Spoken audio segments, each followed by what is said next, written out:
Intellectually engaging to think outside the lines with conversation about the nation that never leaves you blind. Take a listen and pay attention. Here is where you find the educational, sensational meeting of the minds.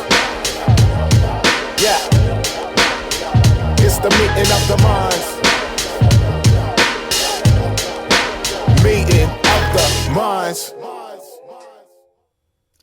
You're watching Meeting of the Minds, and I am C'est La Vie. Today we're going to be talking about food. I have been altering my food, and it has been a major struggle, and I've come across so much knowledge and information, and just things that I need to share with y'all, the struggle about things that I'm finding out that are being done intentionally to help us not overcome the struggle.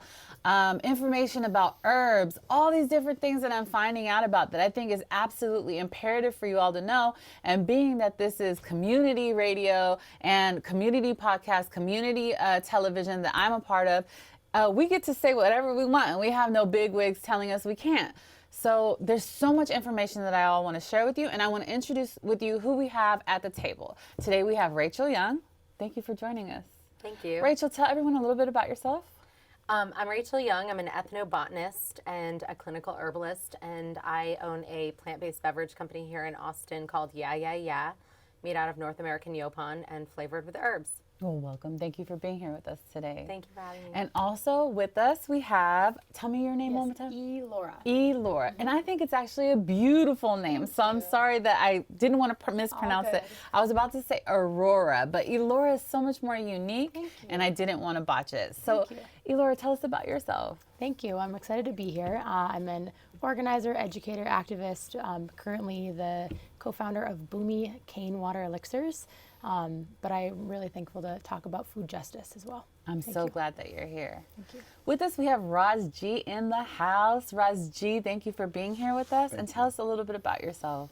Roz G, I play music. I don't really know what to say.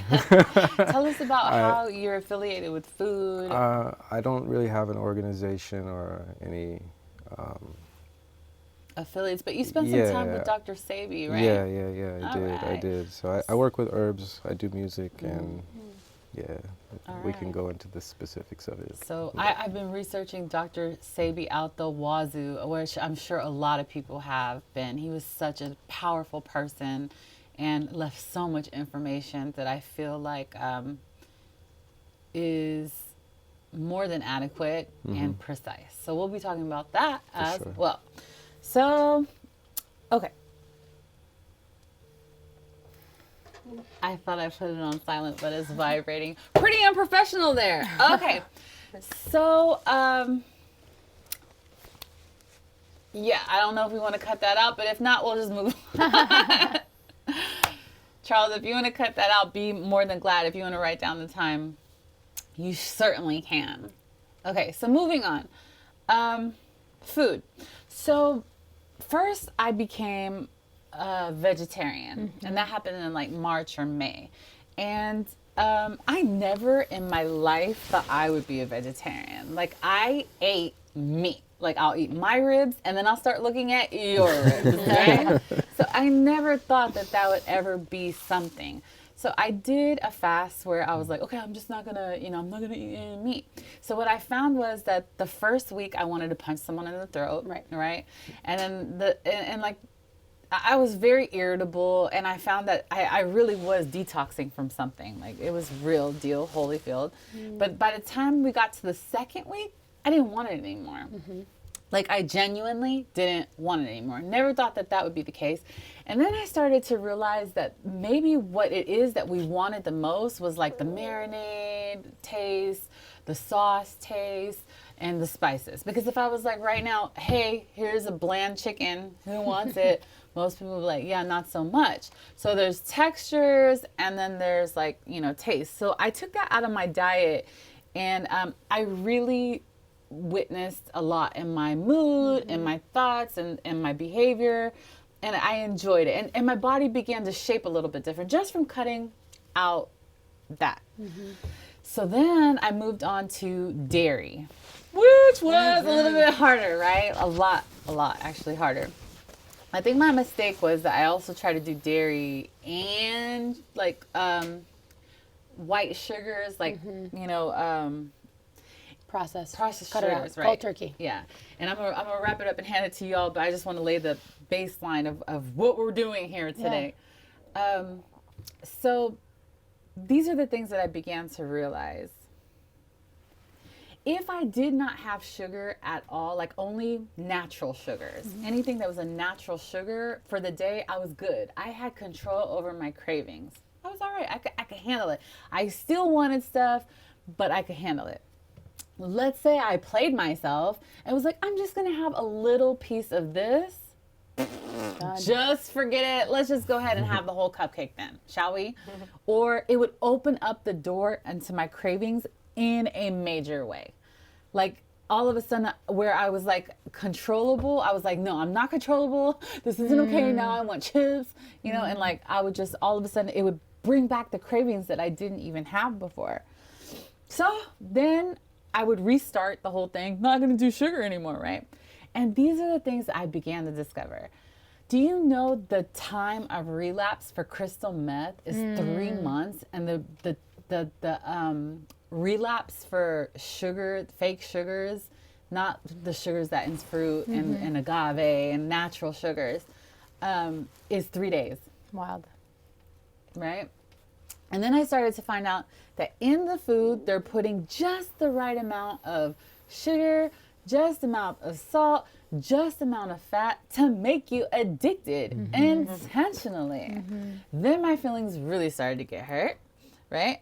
And This is intentional. this is intentional to like literally make you mice that were addicted to cocaine were passing up cocaine to get to the sugar. Wow. This is real. And so it started to make me think that there are people out there that are thinking that their inability to not eat right is a character flaw, and it has been intentionally programmed to bind you and keep you locked up. And you want to lose weight and you want to.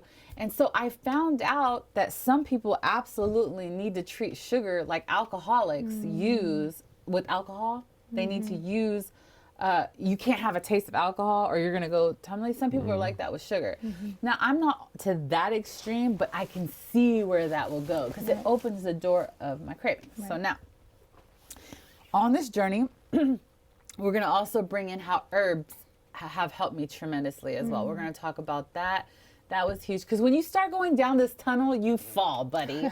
Like you fall all the way down. And I'm a super nerd, so when I start wanting to know about something, I'm studying all night long. I've got like all the books. And like you were saying, actually studying herbs is like a trend right now. It's like a fashion. Actually, let's open up oppositely. Let's flip it. Tell me about how we were talking about herbs as like a cool thing right now. And you know, what do you think? Because I think it is. I think it's just like you said, a fad, but maybe a fad that will help us in a major way. Yeah, and just to reiterate, I don't think herbs actually are a trend. I think there's like a growing awareness of whether it's on your clothes or on Instagram, and all the ways that we interact. You know, and we live in a city that bringing plants into our lives in a stronger way makes us feel good. Yes.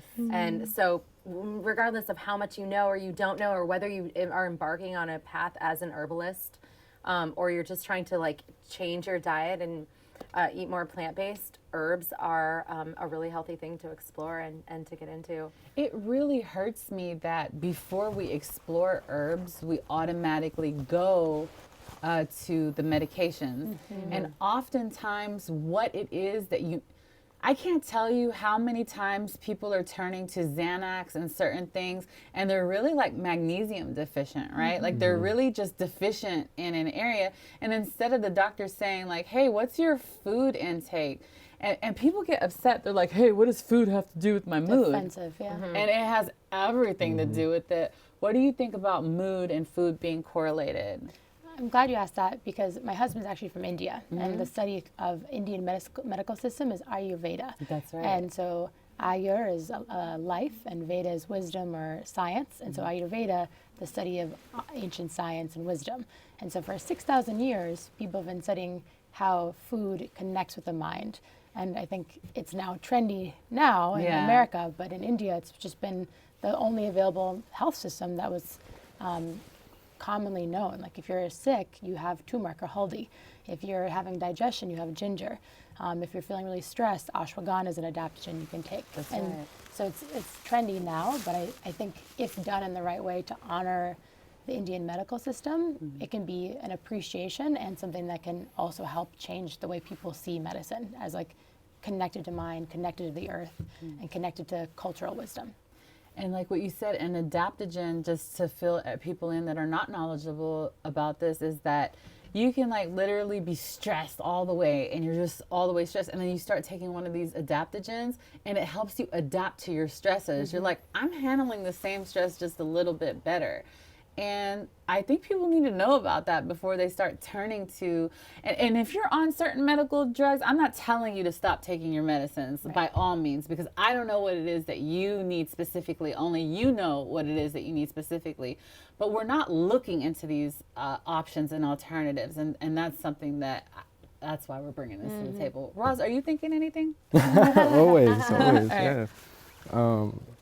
As far as herbs, As far as whichever one is dawning on you in the conversation to insert right now. well, with the herbs, in my understanding, is the herbs are the most electrical substances on the earth. And if we go into the Bible, if you go into Genesis, you go to Revelation, the herbs are one of the first things mentioned in the first chapter. It's the healing of the It's nations. the healing of the That's nations. right. In the book of Revelations, it tells you the herbs are for the healing of the nations. That's right. And we can connect all of this even to how we're seeing cannabis becoming what's happening.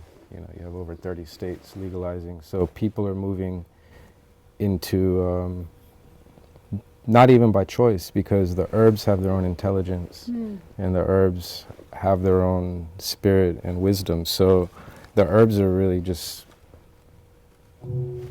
kind of revealing themselves to humanity right now in a way that they've kind of been suppressed through the biomedical industry and such. So, but indigenous people all over the world have known these things. We've been doing them forever. And sometimes we're here in the West and in our American bubble, we tend to think that like these things are trends or these things are just now happening, but they've been happening and they've been going on. There's people in other parts of the world watching us and they're like, oh, y'all are late. Yeah. You know what I mean? For real. We're not the torch bearers of Not this at knowledge all. or information at all. And it's very arrogant to think that.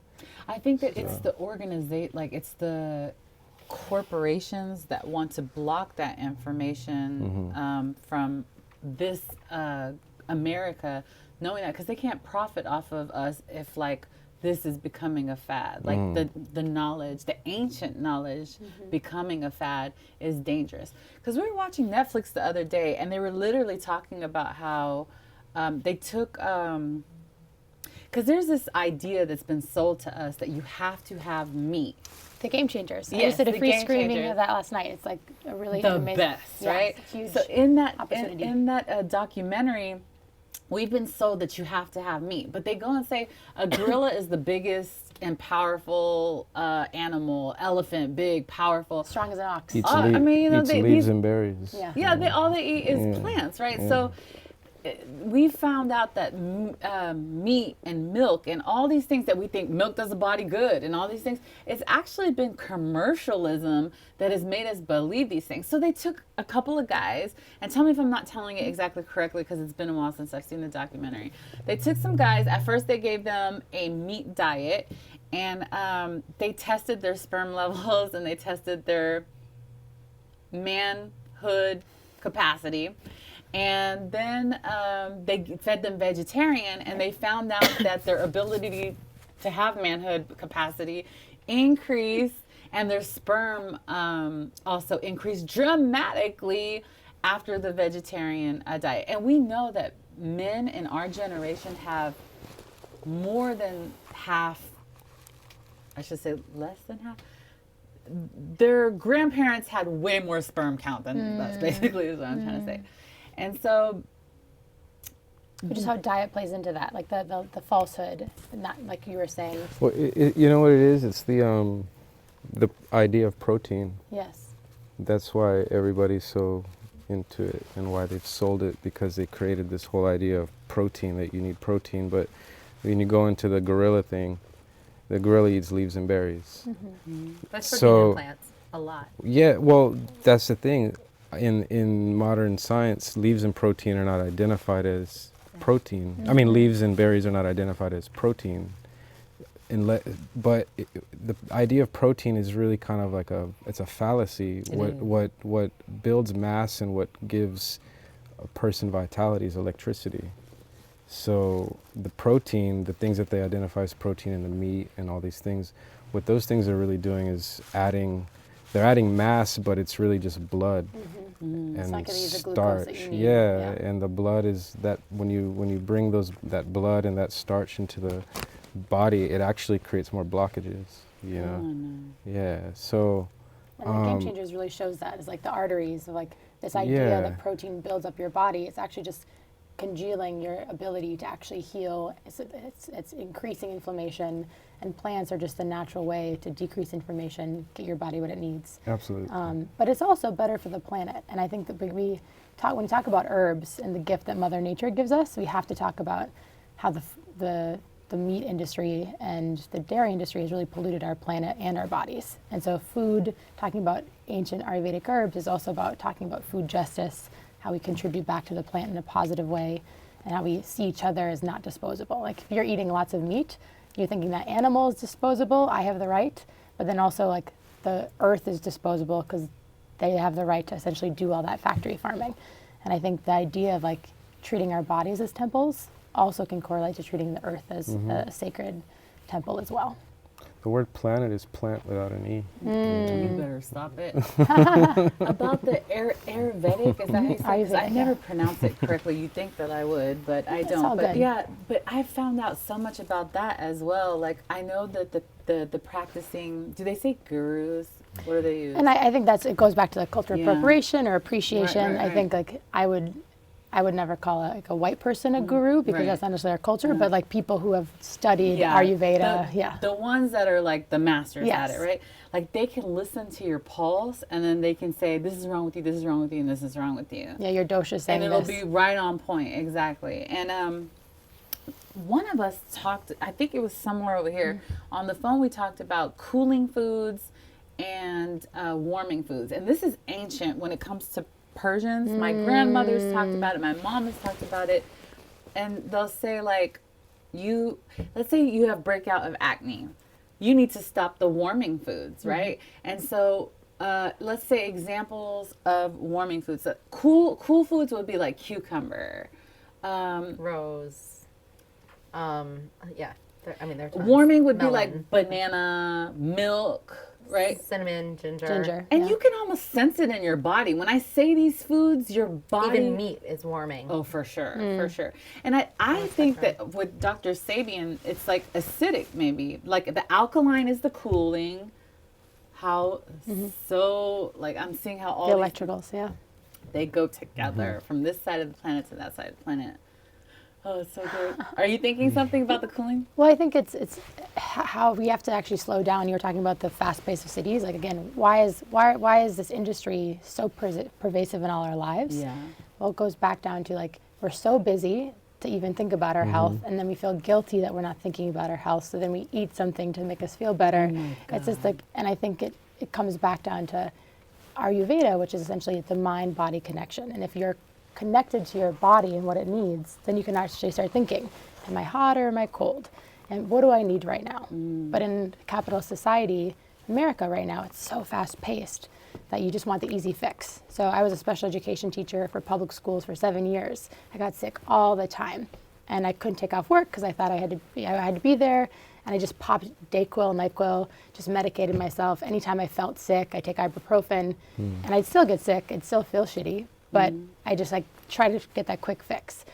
With herbs and adaptogens, it's not going to fix you right away, but it's going to actually help heal your body in the way that you need. So real. And so like ashwagandha and turmeric have been my go-to now when I'm stressed or feeling sick. And it may not heal me within the 12 hours, but Right. within 24 hours, I'm feeling better. My liver is better. Right, that's right. And so, And it's not something that you always want to do. Like right now in Western society, I mean, we have a history of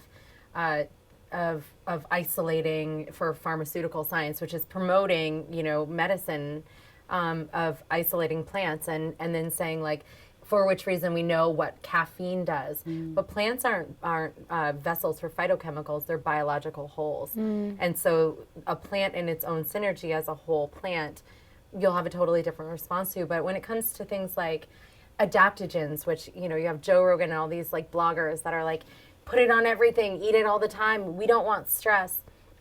That's also not accurate. Just like sometimes you're warm and sometimes you're cold, and it's not always one thing. You're not always trying to warm up. You're not always trying to cool down. You're not always sluggish or moving quickly. The energy of like taking one herb every single day, like ashwagandha, could be that maybe you lose some of your innovative qualities.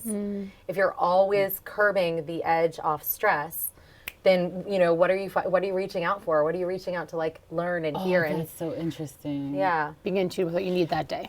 And you, as an herbalist, you have a product that's called like Ya Ya Ya, right? And this is like in Whole Foods and Central Market. As an herbalist, you're incorporating your herbs in these drinks.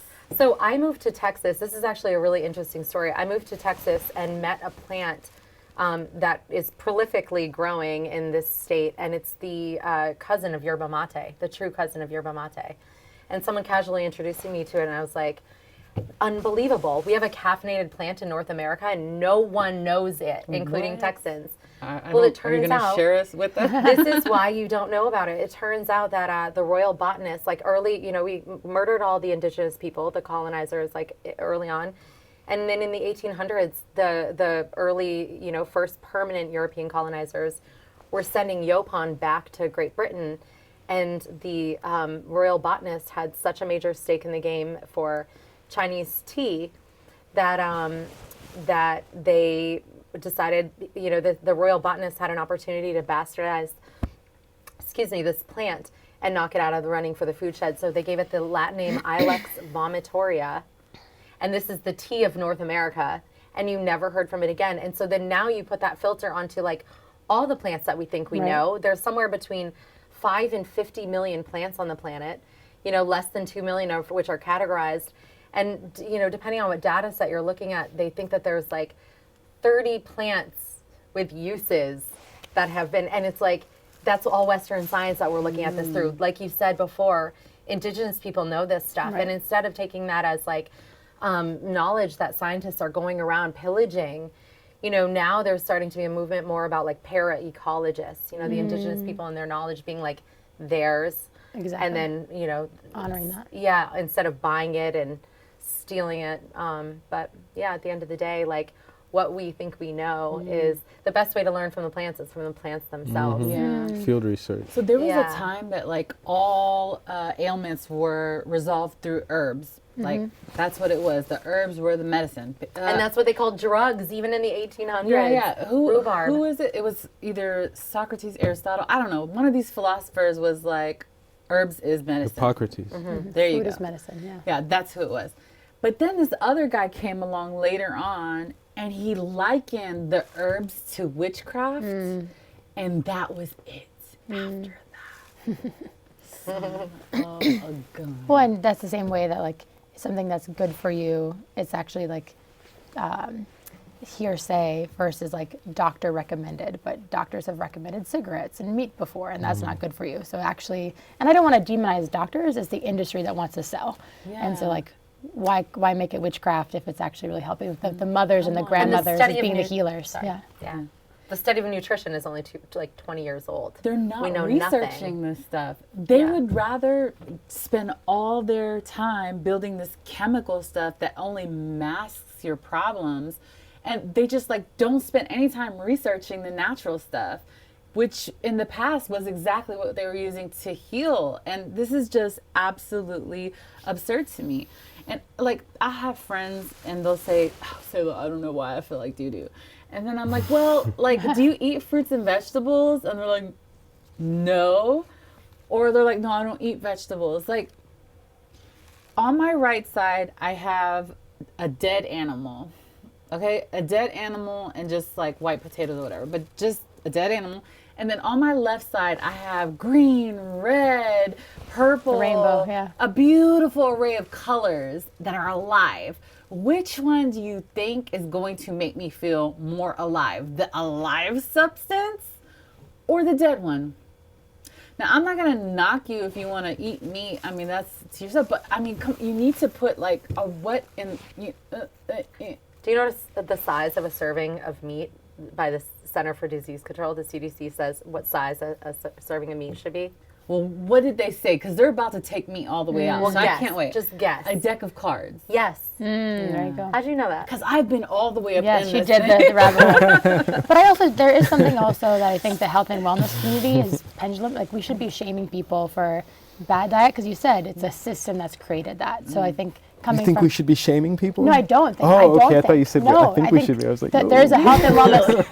Maybe a little bit. Well, there's a pendulum swing like that's classist. Like if I can go Whole Foods and I can get all this healthy ingredients, but there's food deserts Yeah. in East Austin and when I was coming from New Orleans and Central City, like and to recognize that chicken is like fried chicken can be cheaper than apples, like Subsidies. exactly. And so how do we also, And in the areas that grow that food also, it's a similar Okay. thing because we're extracting it to the United States. and how can we, and so like when we talk about food justice in our own health, we have to see it as a political act of like, I'm making this choice, but I can't do it. I can do it by modeling it.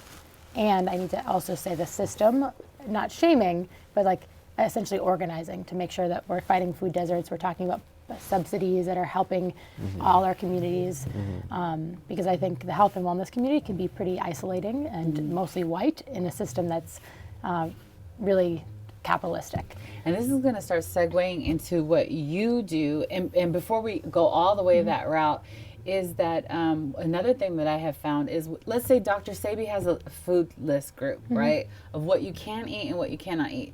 This is the things that are alkaline. If you have cancer in your body and you want to eliminate that cancer or starve that cancer to diminish it, basically sugar feeds your cancer. This alkaline diet begins to shrink your cancer and shrink all kinds of diseases. He had schizophrenia, he had impotency, he had diabetes. He had numerous things that he got rid of on his own following this alkaline diet. So with that documentary that came out, I was like, why would they be putting this out there? Why would they do that? I think that they know that we're on a fad of going this way into vegetarianism and veganism.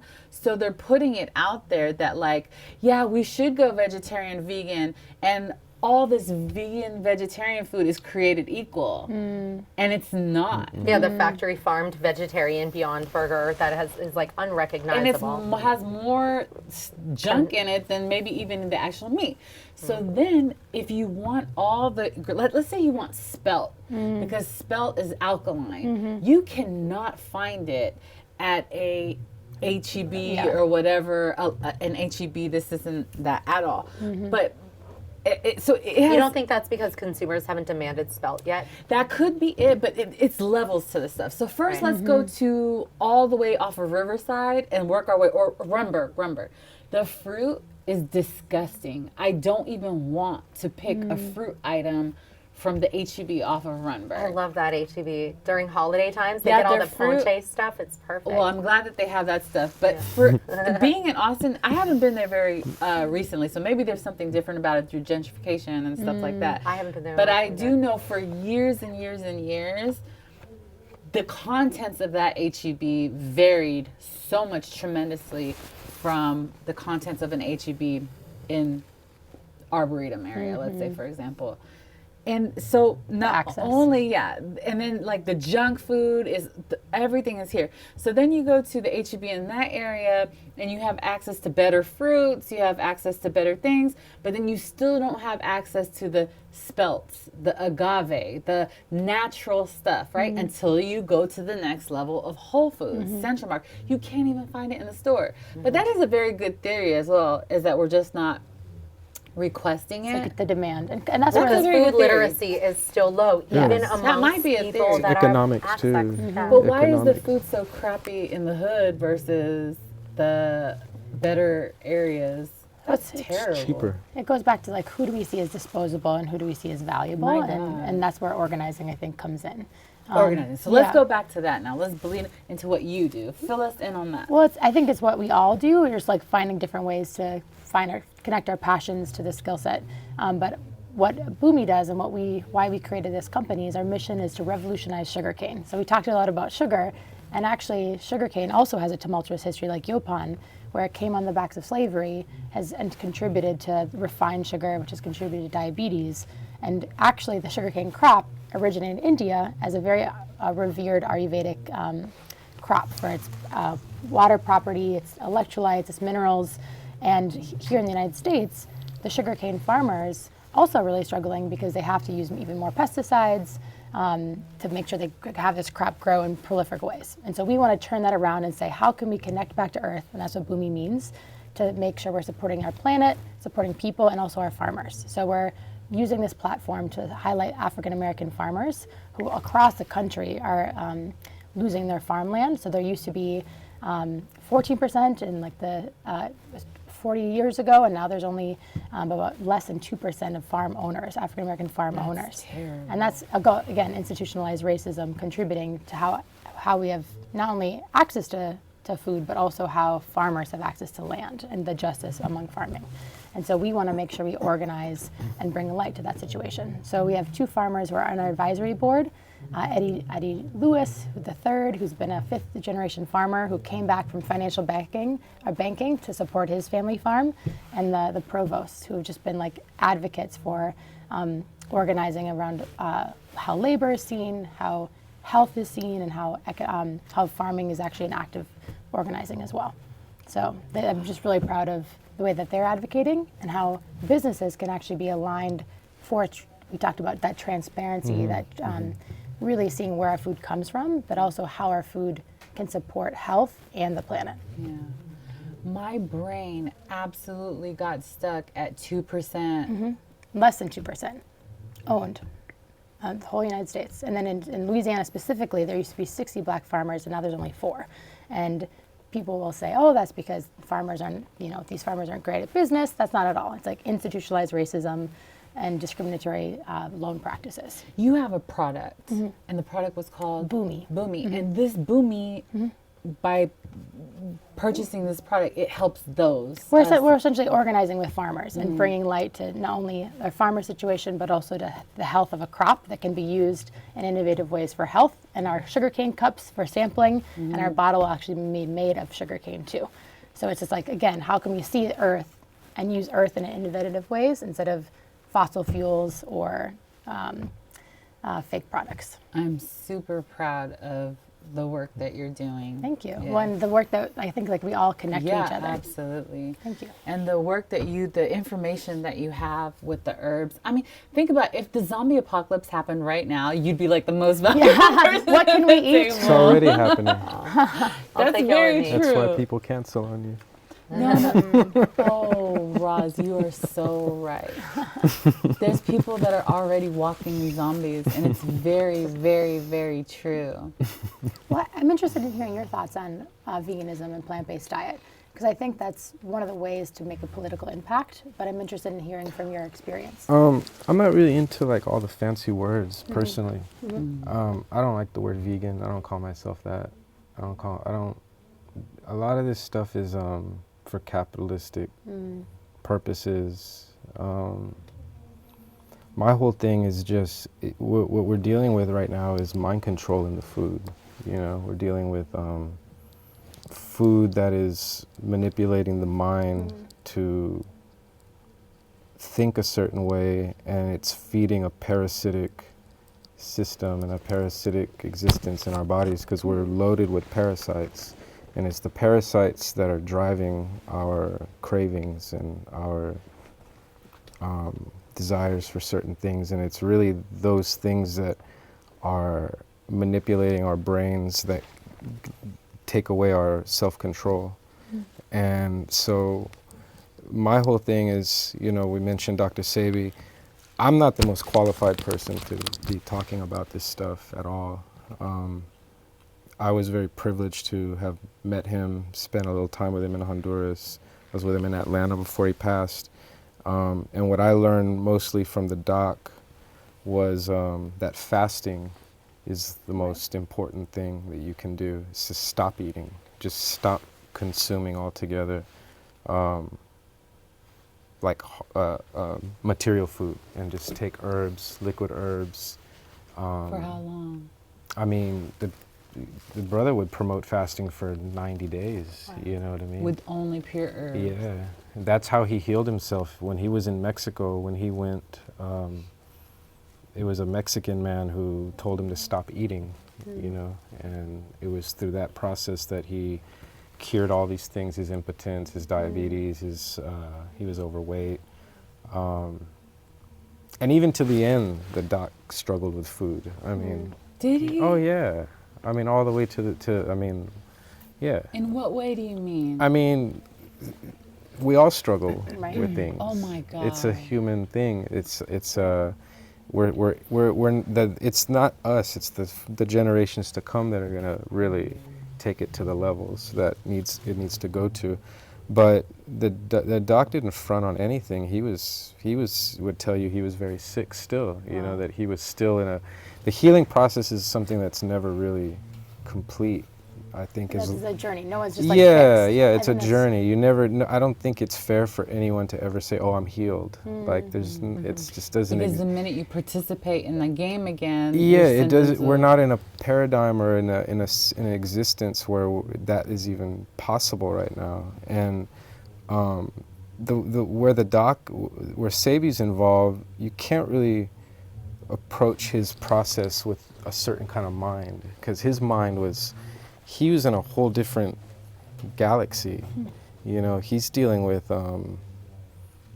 different, whole different thought processes. He worked heavy with like psilocybin and these types of things. So in that sense, his brain was, he didn't go to school. He didn't go to school. He didn't go from first grade. He didn't go to high school. He didn't go to college. He But was healing people. but he was a more. thermo engineer. He worked in right, Los that's Angeles right. as an engineer, and the reason he was hired to be an engineer is because he applied for a job and told them he had never been to school, and they interviewed him because they were curious, why is this guy who's never been to school applying for this job? And he showed them he understood the science of thermodynamics and engineering, so they hired him. Self-taught. Yeah. Self-taught, yeah. So, you know, right there, you know, that right there, he had already come into the system of things without even having the foundation or the education of the system. So that's why so many people have a hard time understanding his paradigm, because it's coming from a place of not what we call armchair research. Or the authority. Book the research. expert. He told people he doesn't read books. You know, he's not into books. He never wrote a book. You know, So how did he acquire all the information? That field research and Just- his grandparents, and then in Mexico, when he met the man in Mexico, was the one who really showed him about fasting and what herbs to use. And so that's why whenever you watch a Dr. Sebi lecture, he says don't forget it was the Mexican that taught me this. And you gave that He honor. always He did, and always he always did. said that the Mexican people were the last cosmically connected people on the earth, because if you go to Mexico, they still eat many of the foods that they've been eating for millions of years. Whereas you go to other places like India, Africa, and these places where they've been so terribly colonized, they're not eating any of the foods, the original foods. Even the Ayurvedic system, he railed against it because it recommends cow milk and white rice, which are very, very, very, very deleterious to the system. You know, so Sebi was functioning from a very cosmic, galactic, compromised mind state, and he didn't care to be validated by He's like, this is what I believe. Yeah. I'm sharing my perspective. what he knew. Right. What he knew, because he wasn't into believing. His whole thing was either I know or I don't know. I don't believe anything. If I don't know, I don't know. If I know, I know. Otherwise, it's just something I read and something that I'm ascribing to because some PhD dude wrote it, or some dude said he had a laboratory and did this. So he did all his own research. He went into the labs. He tested the pH of all the herbs. And he taught himself the science of chemical affinity, you know, covalent bonds, and understanding the elemental chart and all these things because he had to prove that he knew what he was talking about. So he learned the language of. Right. You knew it. And as a primary teacher, he had his illness, Absolutely. which is the best way to learn Absolutely. about healing with herbs. Absolutely. When you say that he still was not healed, what do you mean by that? He knew that it was a journey. He realized that 40 years of eating and existing a certain way prior to his transformation had compromised him beyond his understanding. So you're always in a state of trying to compensate or recover from that. From that. So and it's almost like My God. there's permanent damage. There's things that we don't like. There's Wow. things that permanent damage that we all have that we can only do our best to, Yeah. you know, alleviate. There's also one more question. You said he struggled with food. Yeah. Tell me In about other that. words, he still would eat things he knew he shouldn't eat. He would? Yeah. That makes me feel Yeah. so much better. Yeah. Yeah. I let him go on for so long because I'm absolutely fascinated with the man, Dr. Sabi. Yeah. And Sabi would always say it's not me, you know, I'm not, it's the people that are going to come after me. He's, you know, he's just the one who came with the information, and he's the one who was, for whatever reason, you know. And, but his thing is real, you know, like I've met him, I've been around him, and he's a very special person, you know, and the information is spreading a certain way right now. You In a know, major way. In a major way. Also, so powerful when you said he passed away. That almost then made it an availability for him not to just like, it's so easy to attack somebody when they're alive, but like people like you get to share their legacy, and that he's no longer being attacked necessarily, and he's not being buried either, which is powerful. Which is And the food industry, since he passed, we're seeing everything he promoted become mainstream. Yeah. The Camlet, the Spelt, Yep. like all these things. Yeah. All the stuff he promoted is starting, the teff, the quinoa. Yeah. I mean, these are all the rye. It's turning out whatever he said, don't Everything he touch. said, nopalitos, all these things are becoming like, everybody's saying, oh, these are the superfoods now. He was saying that stuff 25, 30 years ago when everybody was like, what is that? So You you know. think to yourself, eat all fruits, eat all vegetables. No. But Sabi was like, no. No. So there's Carrots, things that you know. God has made, or I should say nature, because not everyone subscribes to that. There's things that are from the earth that have been here since the getting was getting here, right? And then there are things that have been hybrid and have been, man has had a hand in creating. For a And- long time, and since tho- Egypt. And those you know. things cause acidity in your body if they're not alkaline. So something like carrots, no. He says that broccoli and cauliflower are not even for human consumption. wild. Wow. Oh my gosh. I think This that's is like- important to address. Yeah. And like, but I also think it's, again, it's going back to like, I don't want somebody to feel guilty for eating cauliflower or broccoli. It's like a journey, and everybody needs to listen to their body in the best way that you can at that moment. And like, if you're working a job where you don't get much sleep, of course you're going to crave something that like gives you energy instantly. But if Like your body is hijacked and the voices coming from your body are the wrong voices, then sometimes you can't listen to your body because that's what the parasites. That's the Yeah. parasitic thing we're dealing with right now. Is what parasites do? Okay, look, you put this is an example Sabi taught us. You put a potato in a jar, a perfectly healthy potato. You put it in a jar, airtight jar. You let it sit there for a week. After a week, worms start coming out. Where do those worms come from? They weren't in it already. And a lot of people are saying that if you eat pork, you probably have the parasites and you don't even know it. Yeah.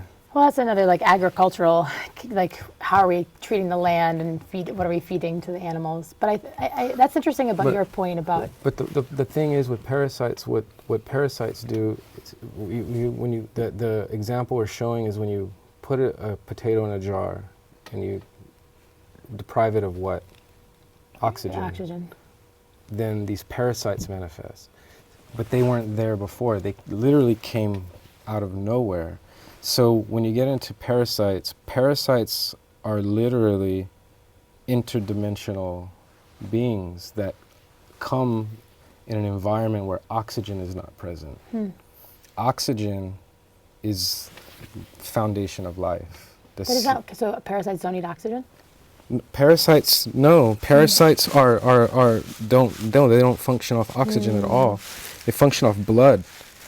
So what the parasites do once they get in the body, their whole journey is to make their way into your bloodstream and into your brain, to drive the brain to activate your cravings more. So you feed the parasites. And what the parasites do is they gather themselves in parts of the body where they accumulate mucus, and what mucus does, it's like when you get mucus in your nose, it blocks your breathing, your oxygen. Wow. So what mucus does when it compacts itself in certain parts of the body is it blocks the oxygen flow, and in those places the parasites manifest further, because parasites manifest anywhere there's oxygenless environments. Yeah, Hence, when you put a potato in a jar without oxygen, they come out. So anywhere in the body where you get these pockets, they'll come up. OMG. If somebody had parasites, what herbs would they use to get rid of them? There are all kinds There's of all parasites. kinds. Yeah. There's all kinds. Exactly. There are like amoebas, and Yes. I mean, there's so many Yes, different things, and yes. also depending on where they are and what kind of barriers that you need to cross to Yes. get those herbs there. Yeah. And so it's all about oxygenating the system. We all need to breathe a lot, and that's why Oxygen's breath is the so key. important. Oxygen is the In key. Ayurveda, it's like the mind body. It's not also, just- yeah, exactly. It's the key to like we're all sitting here kind of like feeling things in this embodiment, and we use food to disassociate from that, right? Like pain and food, and food is just like a number. It is. And you know, to all of your points about going into a fine study and fasting and going, you know, fewer and fewer things that you put into it. It makes a lot of My sense. mind is just And also what herbs might work really well for someone else, like in a fine study of their body might work to completely different ones might work just as well. That's right. You know, to shut up the universe of when I said parasites. breathe deeply, that like, so I was writing a piece, I do spoken word, and I was talking about how, like, when I'm anxious, I hold my breath. And so the piece just talks about breathing deeply, but I was holding my breath. I have found that like when I'm under stress or I'm not in my Zen place, I'm holding my breath. Like I'll check with my body, and I'm not even breathing. I am holding my breath. And that's when I'll start my oxygen flow and breathing deeply, filling up my abdomen, following it out. But I didn't realize how deep it actually was. Like, wow. Or like feeling your feet even, you know, like wiggling your toes can kind of bring you back into your body, That's right, wiggling that's your right. fingers. Being in the present moment. Yeah. So actually food is connected to mindfulness, which is connected to being in the here and now. So it's also this really, and which is kind of what you started with as a prayer, which is like whatever you believe, that kind of presence, finding the own divinity within you, and like trusting that maybe I didn't make the best food choices today, or maybe I'm feeling really stressed today. How can I go back, take a deep breath, and find presence to make the next right choice? So it's not a guilt, it's more of like a patience process. And that's why I love that you said your mentor's healing was never done. Like we got to forgive ourselves and keep on going on the journey, and that's where that made me, that set me free majorly, knowing that information. Because I'll beat myself up if I like regress or fall back. I'm like, why can't you just do it? Like, what just... Also, the more you know, the less you know. And I think that's been always my journey with plants, is like at any time where I'm recognized as any kind of like more knowledgeable person, it's like I know nothing, you know. And anyone that knows anything about plants, like the more you know about that, the more you just realize how much you more know there is. nothing. We know nothing. There's That's much so- more there is to know. Yeah. But to his credit, though, when Please. when you say about beating yourself up, those are the times when, according to people who I know that were even more closer to him, Teach, yeah, that's when he would go on these extended fasts, Oh. when he caught himself like, okay, I ate a lot of this Yeah, stuff yeah. I shouldn't have eaten, and then he'd go on like Thank you for this extreme information. journeys Yeah. of, you know, Pulling back. 80 days of no food. And Good lord. I got to give a shout out to, there's a really cool a wellness, it's called Lunch and Learn with the MSW Labs near Bee Caves. They do every Wednesday from 12 to 1, really great kind of educational community. And I think that's, you don't have to do it alone either, which is like you've kind of created a community here. Yeah. It's like finding, if you do the journey alone, which is possible, like, but it's harder sometimes. it's very hard alone. Yeah, and so find, if maybe a book is something that you prefer, but community to be like, are we on this journey together? Yeah. So shout out to them. They've helped me. They talked about fasting a lot, and that was the first time I heard about, besides, of course, like ancient wisdom, fasting is a big part in all cultures, from Gandhi to... Christ. So Yeah, all exactly. they would do is take herbs for the 90 days. So I'm sitting here thinking to myself, how Or am I even gonna work 12 this out? hours. 12 hours. Yeah, even will like a help. weekend or A something. 3-day fast is, Yeah, works yeah, that's wonders. what I'm thinking yeah, about. Is a good old. yeah, you don't dive into a 90-day fast without Right. doing Yeah. a 3 or a 10 first or a 7. You know. Back to the herbs, because they're so powerful too. There's some like valerian root, for example. So instead of taking a Xanax, some people could be just fine with taking valerian root, you know, and have no idea. You can have back pain. Valerian root can loosen it up. Like I've taken valerian root just for a little back pain, and I'm like, And about 30% of people have the opposite reaction to valerian root, where like you're like, I wanted to sleep, but now I'm really hyper. that's me. That's me. Yeah, valerian root doesn't work. Valerian root will turn me all the way up, and I can clean the house. Yes, I thought I was the only one. you're a 30%er. Yeah. But do you know that all stuff does that to me? Like, let's say I took a painkiller.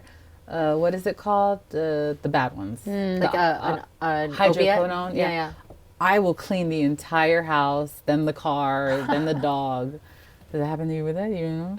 I don't take painkillers. Yeah. Well, I didn't know back then, so I But I would. haven't had big enough pain to need to take them. So Yeah, if I did this is how I discovered my tooth was the first one that I was like, turn up, like, oh my God, I have all this energy.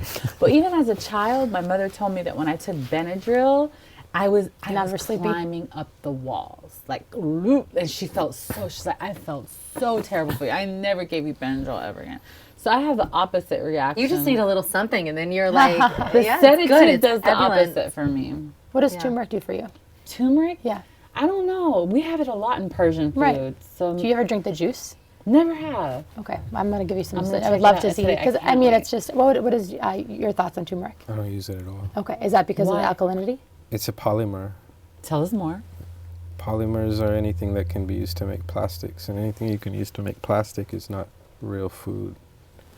This is so offensive to the Middle East. I was going to say, and there's, but that's- Sabi was talking about how It's also going to work out well for Elora. She is making a bottle out of. India, It's okay. Like Yeah. in India our ha- culture, it's the major anti-inflammatory. Go ahead. India has the highest levels of dialysis in the world. that's only recently. Yeah, but That's like, and due to really westernized foods.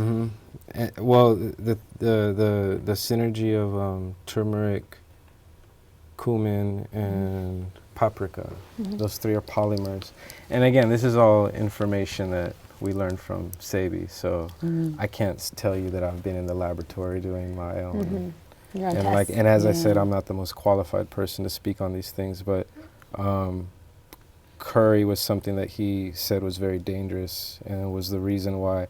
And not to get into like to offend anybody or to point out anything the obvious, but a lot of times when we're around Indian people, we can smell the curry very strong. Yes. And that's because curry, it doesn't filter out of the body. It stays and accumulates in the body. It doesn't flush out. And that saturation is what contributes to the kidney problems and the dialysis issues. So all across the board, we have different That's right. information. And every body's different too. And like, I mean, 2 years absolutely. ago, vaping was better than Yeah. smoking, right? Absolutely. And like keto was But good, and also now no garlic. keto. It's Like garlic, they'll say. I mean, that's medicine. Garlic is but medicine. then- And then some people will say. But then it's that's when we need to not. get into where's the source of our information, because we're living in a Euro supremacist system where Yeah. all the information is coming out of academia, universities, and the agenda of universities and That's true. academia is to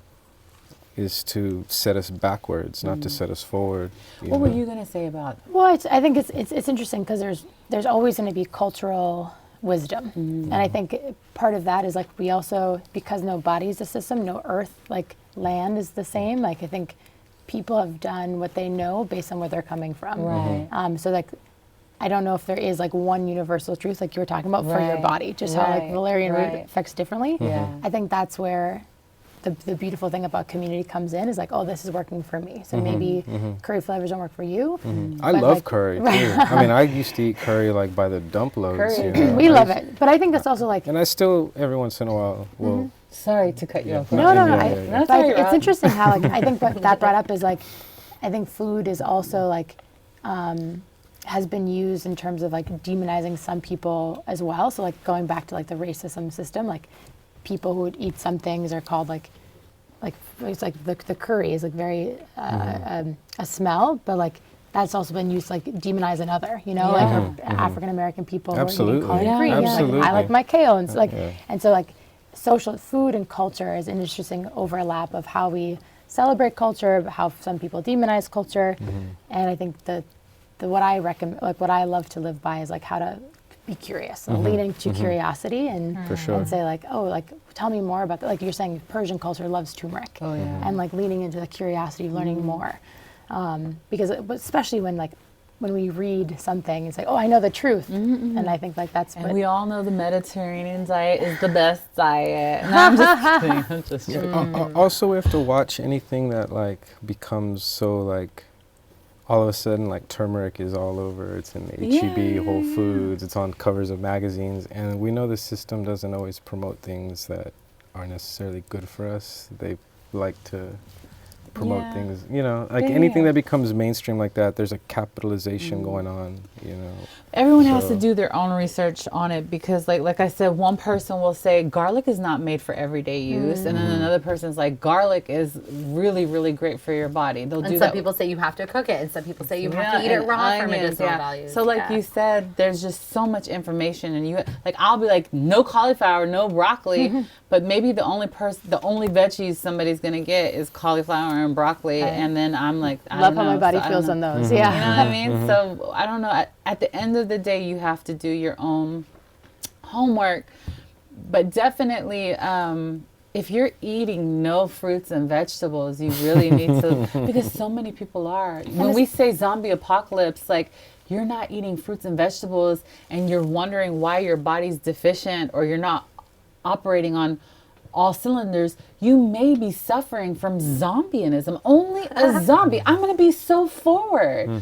Only a zombie would not eat fruits and vegetables and not put together that maybe I feel bad because I'm not eating plants that have vitamins and nutrients in them.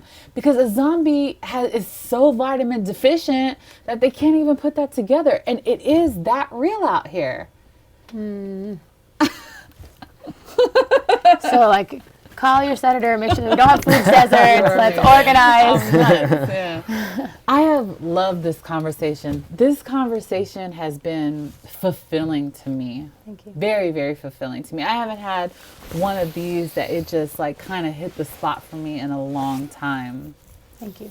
You organize it. The universe. I did it. You know it. You know it. It's like I can't even. It's so cosmic how it happens. I've told you all before that the people who sit at this table, it's literally like magic. You can't even explain how it happens down to the last wire.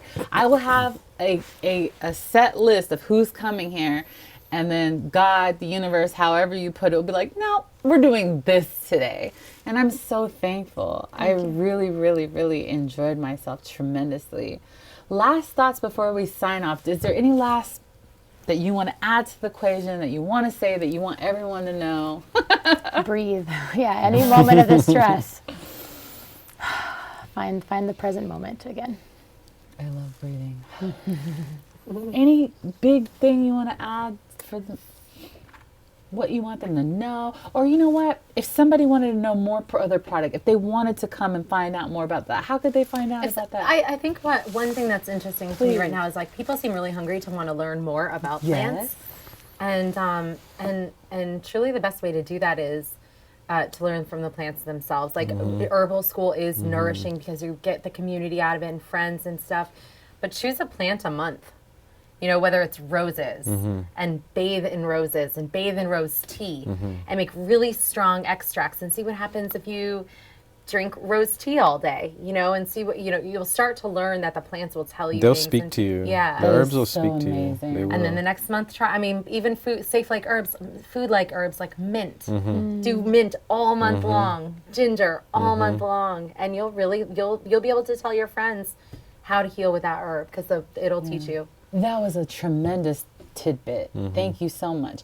But don't forget to tell us if someone wanted to look into what you got with Ya Ya Ya, how could they do that if they wanted to? Well, you mean to find my product? Or Find to your product or know look more into about you, oatmeal farm? anything, yeah. I'm Or where going could to they be get bopping it, around or town for the next couple months and beyond. I'm relaunching. Okay. So right now we're in Central Market statewide, and we'll be launching into Whole Foods in the Southwest region for 47 doors in March. Okay. And then also filling out our stores. We had some fresh new product made and launching some new flavors. So yeah, come find me. Be on the lookout for Ya Ya Ya. Yeah. I will be. What I was trying to say is I will be on the lookout for Ya Ya Ya. Thank you. We'll be finding you too. Thank you. And then any last hoorah sentiment? Love Mother Earth, which is Bhumi in Sanskrit. That's my little plug. But I just really appreciate all the wisdom you shared. Oh, yeah. Thank you. And thank you for bringing us together. Thank you. And yeah, I think food justice is social justice, and the more that we can learn from our farmers, like know the plants, also know your farmers, and respect the work that they do as well. Because I think the more that we can get connected to how plants grow and how they're sourced, and the relationship is really special that we're kind of losing now. So. If someone wanted to look more into the work that you're doing, or even the product, if they wanted to, how could they? You can learn more about our farmers' stories at drinkboomy.com, BHOOMI, and definitely look up Eddie J. Lewis III or Shout out to Angela. Eddie J. And Lewis. yeah, he's an incredible innovator. And then Angie and June Provost, who are actually at a conference called Resistance Served. And so it's a conference all about activism and this discussion on labor and justice and farming. All right. Thank you. Roz G, how could people, if they want to check out the music that you're going on, Roz the Man? I'm right now. I don't know if this will air before then, but I'm at Sahara Lounge every third Thursday. Online, I run an operation called Many Mansions Music. Our group plays at the Flamingo on February 29th. Nice. You can find me on Facebook with Urban Music, HERBNMUSIC. I make all kinds of stuff, so I don't have anything officially like out on a website or anything, but I produce all kinds of formulas, tonics. Really? I work with about 60 different herbs right now, so Oh wow. I don't know. people can contact Lately, me. I've been making these tonics, and then people will order them, and I can't make enough. So that's like happening for me. That's awesome. yeah. We would love It's to really connect with you. And I'd love to. It's been so strange because I'll figure out, oh, this go together, and then I'll create these, and then they're like, can I have some? Can I have some? Can I have some? And I'm like, yes. But I can't keep up with it now, so I'm not sure. we can connect you to help I'm make that so streamlined. excited. And Okay. thank you for having me. I had thank no you for your clue we were. information. I thought we were meeting at a house and just talking. No. Yeah, I didn't know this camera. We are meeting at a house. Hopefully, Yeah, people no, yeah. And I'm very honored to be in you all's presence. I was seriously, very yeah. honored having Thank you. this Thank you. conversation. Thank you. Fulfilled me very much. I haven't. It's just I needed this. I really did. I hope you enjoyed this conversation. If you are listening to us over podcast, or if you are watching us, thank you iTunes, thank you Google, thank you Spotify, thank you YouTube viewers, all of you viewers and listeners. Thank you for being with us. Until next time. Intellectually engaging to think outside the lines with conversation about the nation that never leaves you blind. Take a listen and pay attention. Here is where you find the educational, sensational meeting of the minds. Yeah. It's the meeting of the minds. Meeting of the minds.